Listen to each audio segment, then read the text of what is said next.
In our house, there was always a quiet harmony, until recently. Alex, usually calm and cheerful, had become a shadow of his former self. He spent long hours in the garage, buried in papers or staring into space. In the evenings, his oppressive silence would engulf the living room like a heavy fog, impossible to escape.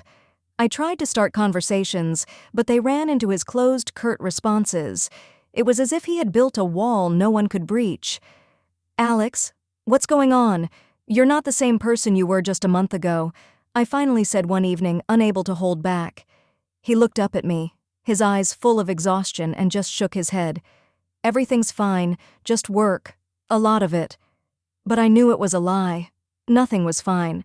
At some point I felt like this secret, an invisible serpent, had already slithered into our relationship, squeezing it in a suffocating grip. One day, when Alex left for yet another late meeting, I noticed his laptop sitting on the edge of the table.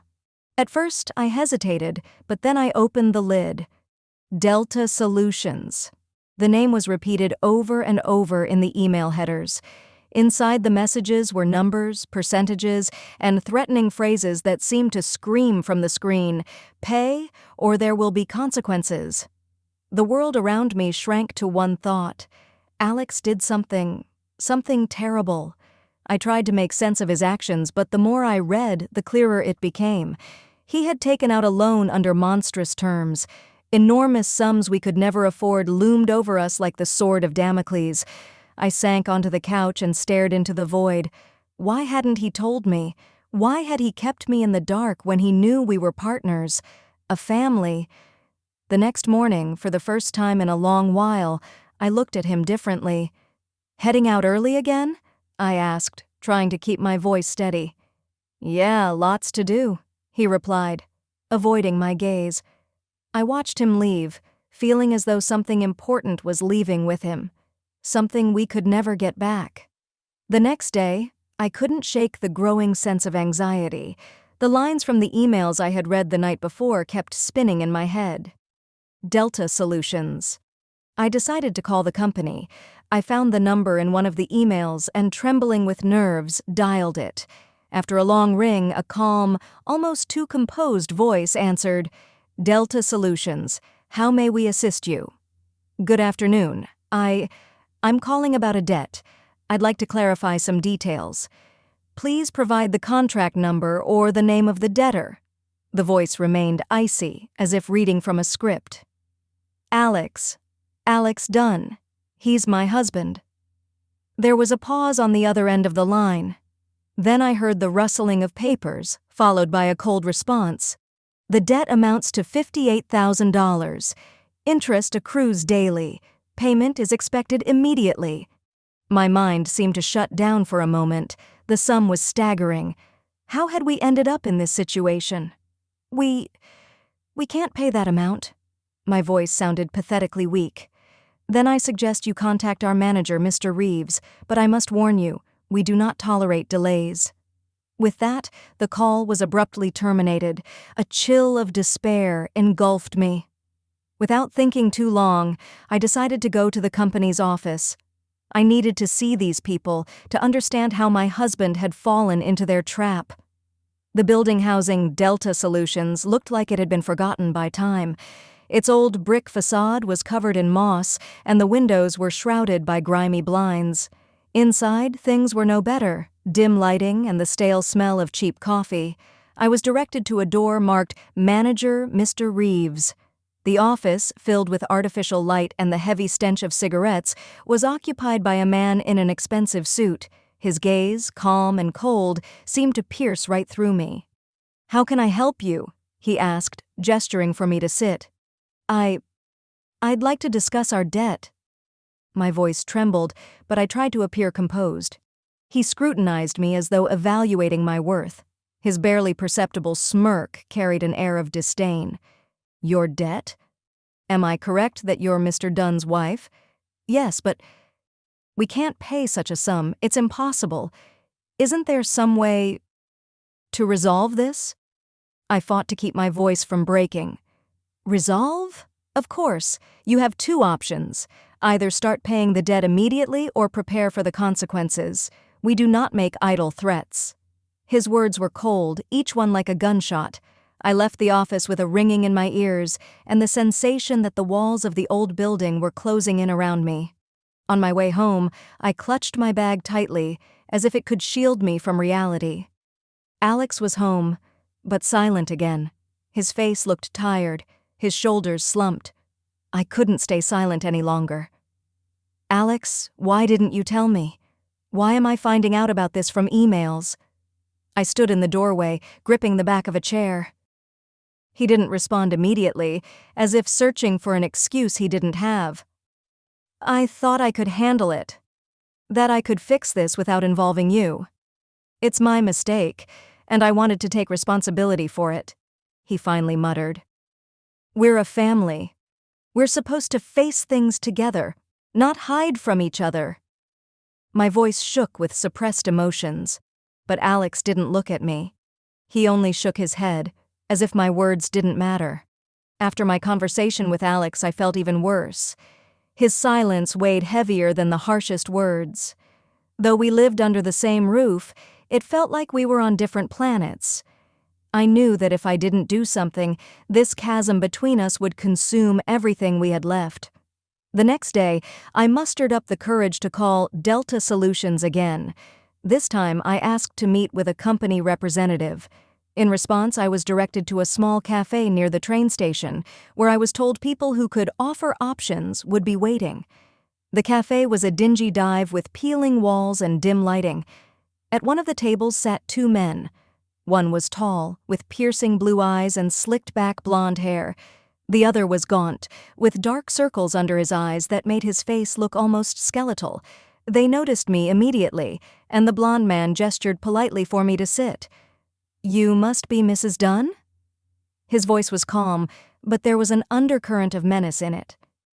"Yes, I'm here to discuss our debt."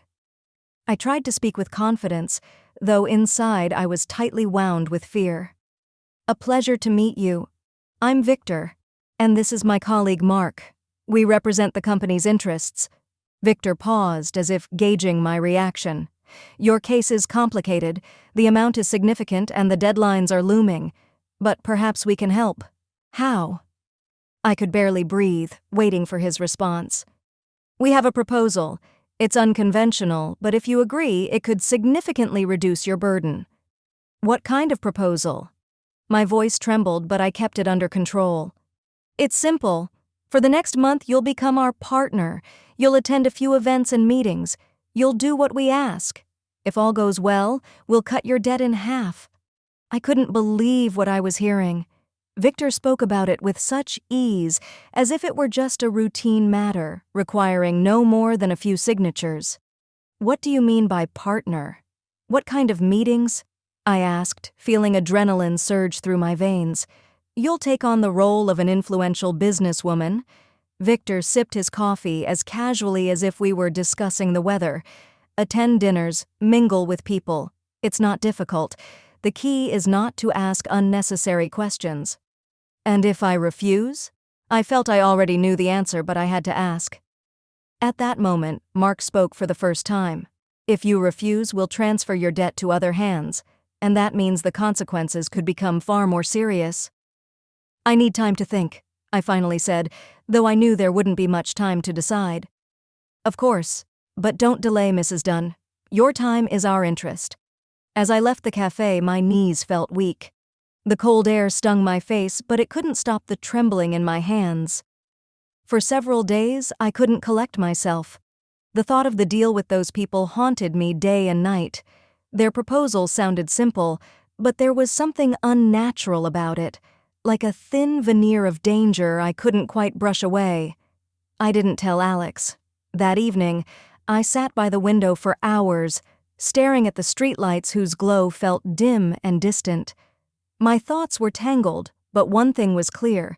If I didn't act, this abyss would consume us.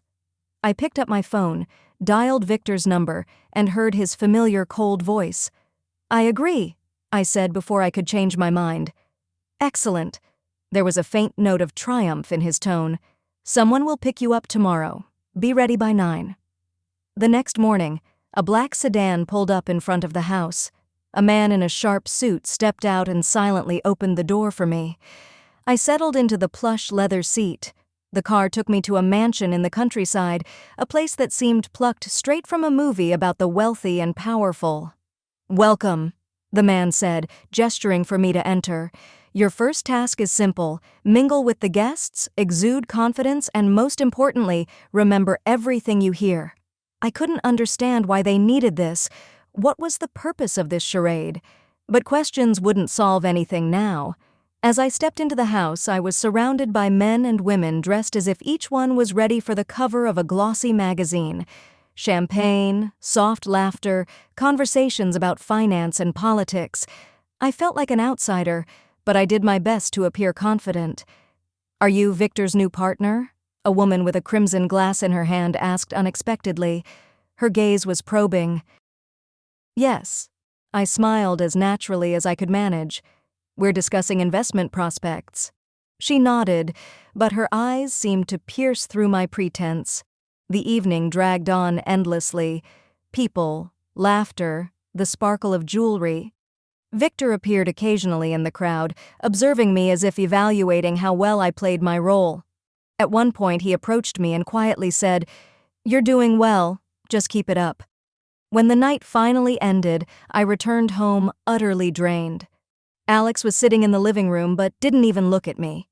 "Everything okay?" he asked without lifting his eyes. "Yes, just tired," I replied, retreating to the bedroom. But the exhaustion wasn't just physical.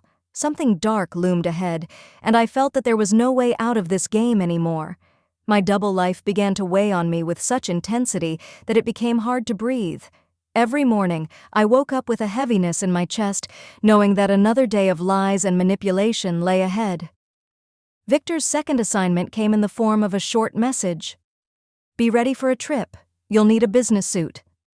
The car was waiting outside, and inside, it was Victor. "Today there will be an important meeting," he said as the car started moving. "Just listen, observe, don't interfere." We arrived at the city's business center. Two people in sharp suits greeted us and led us to the conference room. Documents lay on the table, numbers flickered on the screen, but I couldn't understand what was being discussed. But the real storm broke out later. "Where have you been?" he asked when I entered the house. "At work," I lied, trying not to look him in the eye. "You're working in a business suit with such serious people?" His voice was full of bitterness. "What's going on, Lena? I don't know who you are anymore." "Alex, don't start." I tried to walk past him, but he blocked my way. "Don't start? You're disappearing for days, hiding something, and I'm not supposed to ask questions?" He was almost shouting now. "Am I your husband or what?" I couldn't take it anymore. "I'm trying to save us," I shouted in return. "Your debt. These people. Do you even realize what you've dragged us into?" His eyes widened in surprise. He clearly hadn't expected me to know about Delta Solutions. You shouldn't have interfered," he said, his voice trembling with anger and guilt. "I was trying to protect you, and I'm trying to pull us out of this nightmare. Do you think it's easy to lie, to pretend? Do you think I want this?" Our argument was like a collision of two storms. Emotions overwhelmed us. At one point, Alex just fell silent. He took a step toward me, grabbed my hand, and pulled me into him. We kissed. But that moment didn't last long. Alex pulled away abruptly and, without saying a word, left the house, slamming the door behind him. I stood there in the silence, realizing how far we had come. Our secrets were tearing us apart, turning us into strangers. I collapsed onto the couch, trembling with anger and exhaustion. Victor, the debt, Alex, it all merged into one chaotic mess, and I could no longer find a way out. But one thing was clear. I couldn't keep living like this. After the argument with Alex, the house felt empty and cold. He left early in the morning without a word, and I stayed alone, torn apart by conflicting emotions. On one hand, I wanted to tell him everything, end this game. On the other, I was afraid of his reaction and what would happen if I betrayed Victor and his people. The next day, I received a message from Victor. "We have a special event tonight. Come at 7. Wear something elegant." I put on the simplest black dress I could find in the closet and tried to hide the trembling in my hands as I sat in the car waiting outside. When I entered the next lavish countryside mansion, I was surrounded by the gleam of crystal chandeliers and the soft murmur of conversations. Victor greeted me at the entrance. "Tonight is important. Try to appear confident. Your behavior will mean a lot," he said. "What's the event?" I asked, although I knew the answer was unlikely to please me. "An informal meeting with partners. Just be yourself." I nodded, though inside I was boiling with anxiety. As I entered the hall, I found myself surrounded by men and women dressed in the finest suits and dresses. These people seemed accustomed to wielding power, and they knew exactly how to use it. Soon, a tall man with gray at his temples approached us. His voice was velvet, but there was an underlying chill to it. "Is this Mrs. Dunn?" he asked, eyeing me with genuine interest. "Yes," Victor replied, casting a brief glance at me. "She's making progress." The man scanned me from head to toe before smiling. "I hope you understand how important your role is. The people you're interacting with here aren't just businessmen. They're the pinnacle of power. One mistake, and the consequences could be irreversible." His words froze me in place. I nodded, although everything inside me protested. What is he talking about? What role? I was a puppet in a game whose rules I didn't know. When the event ended, I felt drained. But before I left, Victor pulled me aside. "You did well, but this is just the beginning. You need to be ready for more." "Victor, you still haven't told me why all this is happening. Why do I have to do this?"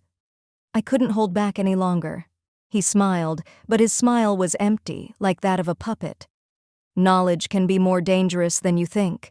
Just follow the instructions and the debt will disappear. Or do you want to find out what happens if you refuse?" When I returned home, Alex was waiting for me in the living room. His face was cold, his eyes calculating. "Where have you been?" he asked. I couldn't lie anymore. "I'm doing this for us, Alex, to get rid of the debt."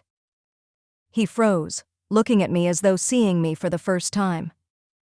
"For us? Or for yourself? You didn't even tell me. Did you think I was too weak to handle this?" His words cut like a knife.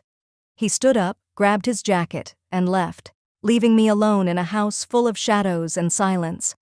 That night, I realized for the first time, the game I had gotten involved in was far more dangerous than I had imagined. And perhaps I had already gone too far to turn back. After Alex left, the silence in the house became almost unbearable. Every sound, even the creaking of the floorboards, echoed in my mind. I sat on the couch, staring at my phone, waiting for him to call or text. But nothing happened. His absence weighed on me, and I could feel our connection crumbling with every passing minute. The next day, I received a new message from Victor. "There is an important meeting tonight. Prepare yourself." "Tonight you'll do more than just listen," he said, looking me directly in the eyes. "You'll be part of the discussion." "Part of it? What about?" I felt everything inside me tighten. "Don't worry. We've prepared everything you need. Just repeat the key phrases and everything will be fine." His voice was too confident, too cold. I wanted to protest, to refuse, to leave, but fear was stronger. I followed him into the room where several men and women had already gathered, their eyes immediately fixed on me, studying, piercing. "This is Mrs. Dunn," Victor announced. "She joined our business recently but has already proven herself to be a promising partner." I barely managed to hide my panic, trying to appear calm. The conversation began, and I realized they were discussing large deals, financial manipulations involving huge sums of money. It all sounded too serious and dangerous. At one point, one of the participants, a man with sharp features, looked at me and asked a question whose meaning I didn't fully understand at first. "Are you sure you can handle this? Or is Victor too confident in your reliability?" Victor quickly intervened, his tone turning harsh. "She will handle it. Mrs. Dunn knows what awaits her if she lets us down." These words hit like a blow. Victor was pressuring me, making me feel like nothing more than a pawn. I smiled, trying to hide my fear. "I'll do whatever is needed," I said, though inside I was screaming with terror. When the meeting ended, Victor pulled me aside. "You did well, but no more mistakes. You understand this is not just a game, right?" "I never thought it was a game," I replied, trying to hold his gaze. On the way back, I sat in the car, feeling fear growing inside me. These people weren't just business partners. They were dangerous, and I realized that their world was a quagmire, pulling everything deeper. When I got home, Alex was waiting for me. His face was grim, his gaze heavy. On the table in front of him lay papers I recognized immediately, the very same letters from Delta Solutions. "You kept going?" His voice was quiet, but there was anger beneath it. "I thought you'd stop." "Alex, I can't just walk away. This is our only chance." "Only chance? You didn't even ask me. You decided everything for us, not thinking that this is destroying both of us." His words felt like a whip. I tried to explain, to talk, but he wasn't listening anymore. He stood up, grabbed his coat, and left again, leaving me alone in the empty house.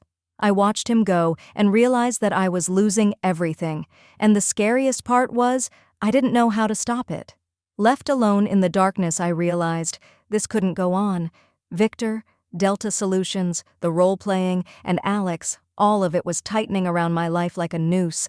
If I didn't break this cycle, it would consume me entirely. The next day, I made my decision. When I met with Victor, I told him this would be our last meeting. "I'm leaving," I said, trying to sound firm, though my voice trembled. Victor raised an eyebrow, but there was no surprise in his eyes. "You really think it works that way?" His smile was mocking. "The entrance is free, but there's no exit. This is my choice." I clenched my fists. "I won't participate anymore." Victor stepped closer, his face darkening. "Fine. Leave if you want. But remember, the debt remains. And I can't guarantee the consequences will pass you by." His words were filled with threat, but I took a step back, realizing that for the first time in a long while, I felt free. Yes, there was fear ahead, uncertainty, but I could no longer be part of their game. I returned home, packed my things, and left. In a small seaside town, I was greeted by my old friend Sarah. Her warm smile and cozy home became my refuge. I started working at a cafe by the pier, listening to the sound of the waves, and for the first time in a long while, I began to find comfort in it. Months passed before I heard from Alex. His letter was simple but full of emotion. He wrote that he had thought long and hard, worked through his feelings, and realized how deeply tangled he had become. He acknowledged his mistakes and said he now understood why I had done what I did. We arranged to meet at a tea house by the shore. "I can't promise I'll forgive everything right away," he said, "but I want to understand. I want to try to start over." Our conversation was long, filled with confessions and bitterness. We both knew that the road back would be long and difficult, but that meeting became the beginning of something new. Since then, I never looked back. I enrolled in cooking courses, learned about local traditions, and most importantly, learned to be honest with myself. The shadow of the past still occasionally reminded me of its presence, but it no longer controlled me. I was no longer the woman who stared into the void, hoping someone would come and save her. I became my own support, and perhaps that's why I was able to start a new life, where the pain of the past turned into experience and fear into strength.